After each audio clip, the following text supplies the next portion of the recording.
Welcome to Whatever You Need, the place where heartfelt confessions meet calm reflection. If you value the stories we bring, please subscribe, press the join button to support us further, and don't forget to like and comment so your voice becomes part of the conversation. Today's piece is one of those rare interviews that moves beyond headlines and gossip.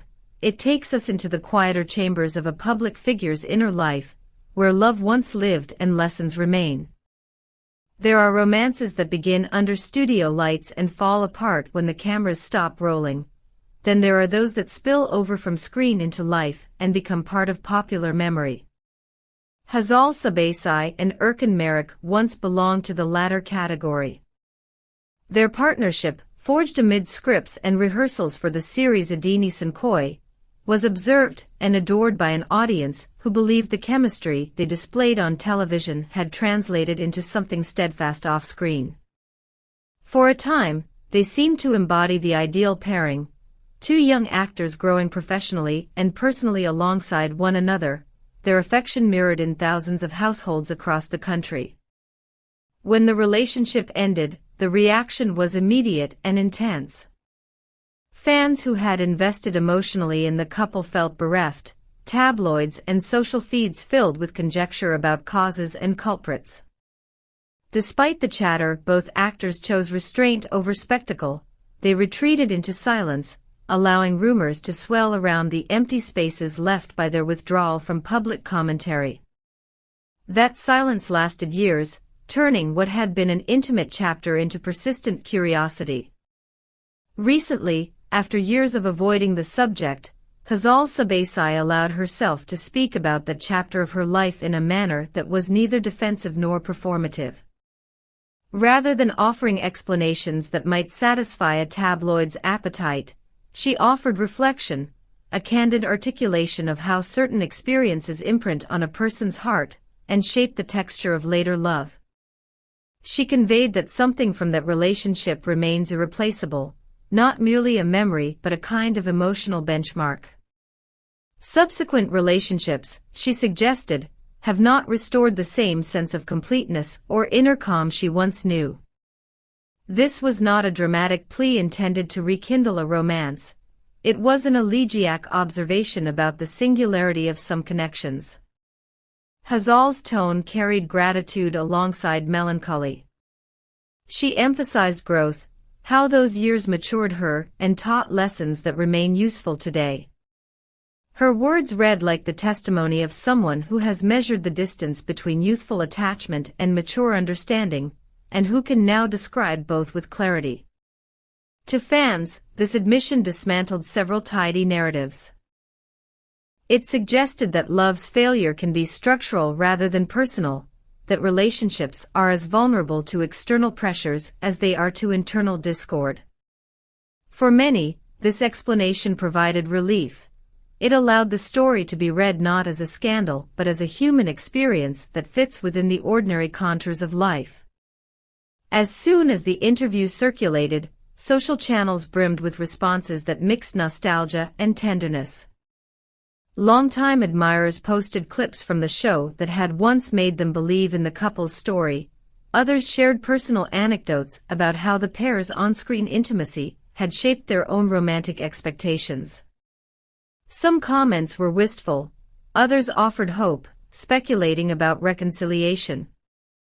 A sizable portion of the conversation, however, focused on admiration for Hazal's composure. Viewers commended her for speaking honestly without resorting to recrimination or melodrama. The frenzy that followed underscores the enduring power of celebrity narratives to catalyze collective feeling. It is worth noting that while many reactions were sympathetic, a subset of commentary sought definitive answers that Hazal declined to provide. Those who hoped for scandal were disappointed. Those who sought emotional truth found something closer to closure. As of this moment, Erkan Meriç has not provided a public rejoinder. Whether that silence is a deliberate choice to avoid public entanglement, or simply a continuation of the reticence that characterized the couple's breakup remains open to interpretation. In either case, the public's attention has pivoted toward him, not necessarily in accusation, but in curiosity. Will he reflect similarly? Will he offer his own read on the past? Or will he, like Hazal for many years, keep his recollections private? Such questions reveal more about our appetite for narrative symmetry than about the people involved. The expectation that both parties should speak simultaneously to balance the record is understandable, yet it ignores the many reasons someone might decline to revisit a past relationship publicly. Privacy, personal healing, and a desire to avoid reopening old wounds are legitimate choices, even for those accustomed to living their lives in the public eye. This does not romanticize heartbreak, it reframes it.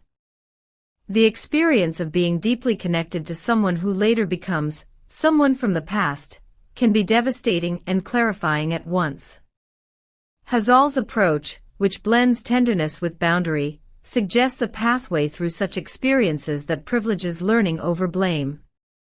Now, we want to hear from you, the Whatever You Need community. Do you believe that one formative love can set a standard that later relationships struggle to meet? Or do you think such an idea underestimates human resilience and capacity for renewal? Which Turkish celebrity couple's story should we explore next with the same depth and respect? Tell us in the comments below. Your reflections shape our coverage and keep this dialogue alive. If you find this kind of honest, thoughtful storytelling valuable, please subscribe to Whatever You Need, like this video, and consider supporting our channel by clicking the join button. Your backing allows us to continue producing in-depth pieces that look beyond gossip and aim for understanding. And while you're here, hit the notification bell so you never miss a new conversation. It would be facile to dismiss this episode as yet another celebrity confession destined for ephemeral reaction.